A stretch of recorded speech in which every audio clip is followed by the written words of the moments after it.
Amazing, amazing. We are back, and it's time for us now to just have a look at the newspaper, see what is being reported. But before that, allow me to read this wonderful, wonderful comment that has come in and saying that, good morning, keeping hope alive. What a powerful word. I am blessed. Thank you so very much. Indeed, we have to keep our hope alive, because if we decide to gravitate towards the bad things, trust me, that is all we will see. But when we keep hope alive, we can be sure that God is doing something new every single day. So allow me to get into the newspapers and just have a look at what is being reported. We're going to look at the Daily Nation. We are also going to peep at the Standard newspaper, just the highlights, and then also the Business Daily. So to start us off, that's the Daily Nation. The top story here is Kindiki's 340 million budget for private jets and choppers. Interesting. Deputy President Kithure Kindiki is splashing 338.8 million on flights, choppers, chartered and commercial planes. It goes ahead to say in the financial year ending June 2026, official disclosures have shown casting doubt on the government's commitment to austerity measures amid tight finances. The DP's office has already overshot its annual recurrent budget. This is quite interesting. Of course, Gigi, if he was here, he would say that in Kenya, we don't really have a revenue problem. We have an expenditure problem. We are spending money on things that are not per se beneficial, and I think that is the cry of many, that even while the taxes are burdening Kenyans, why do we have over 340 million going to austerity, going to all these luxurious things? So austerity measures are definitely being cried out for, so that we will see that happening in a manner that we don't just spend money on certain things that do not help us advance, but rather we are careful to spend money in the right way. So that is what is being reported. And it says here, Flying Kitty is 3 times the allocation set aside for the presidential secondary school bursary scheme. So I think that reveals where the priority is, which is unfortunate, being that the Flying Kitty is 3 times more than what is being allocated to bursaries. So that is what is being reported on the Daily Nation this morning. I'm seeing here new sponsors, Maraga raising millions from well-wishers for his presidential bid.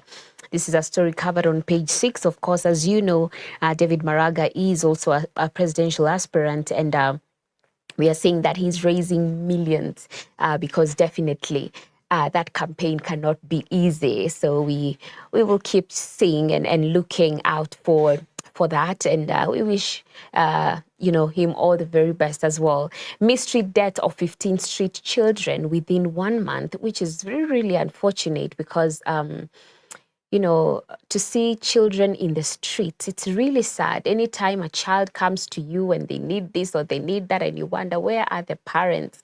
I mean, sometimes it can really, really be heartbreaking, but just keep praying for these street children, because they are still children of God, and God loves them.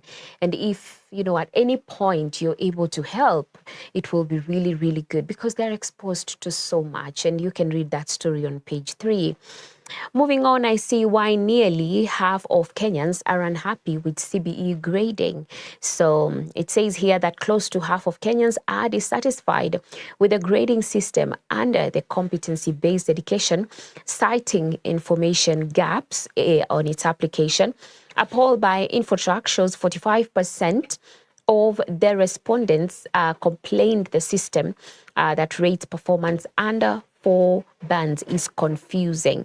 So you can have a look at that, and definitely it's a new thing. So it takes time even to understand what it's about, but have a look at that story, and probably it would help to sort of have more information on the same. And moving on to the Standard newspaper this morning, we're just going to look at the highlights, what is being reported.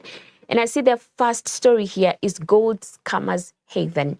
What began as a routine gold deal has exploded into a 37 million shilling fraud scandal, exposing a sleek underground syndicate that allegedly lures foreign investors into Kenya with forged licenses, fake vaults, and theatrical security.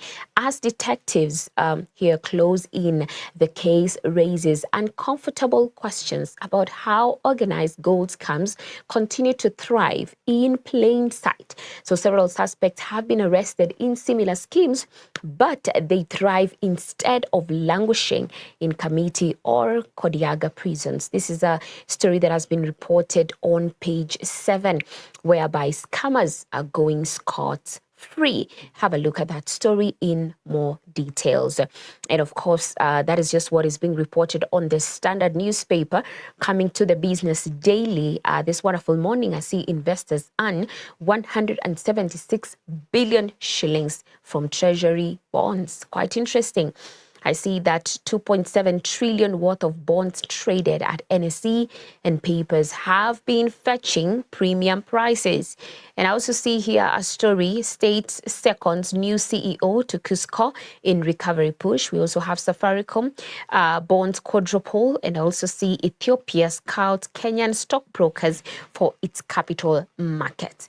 There's a quote here by Jainde Kisero saying, for Kenya's gambling industry, the SportPesa episode stands as both a warning and also a lesson. This is definitely against gambling, which has really, really frustrated many of our young people, and especially the young people. It is not good. It is not godly at all. Moving on, I see Erastus Mwencha, I'm busier than ever after retirement. This is interesting. Look at that feature story that is covered on the Business Daily. So that brings us to the end of our newspaper review. That's what is on the newspapers. But if just a minute, I can look at some of the top stories on X.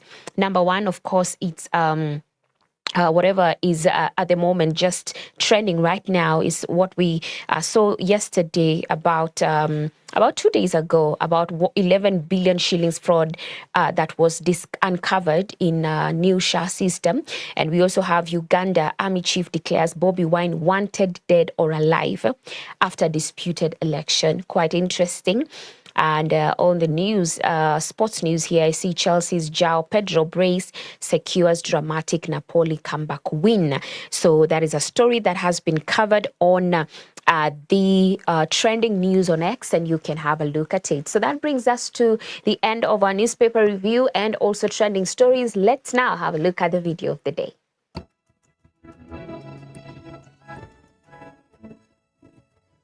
What's the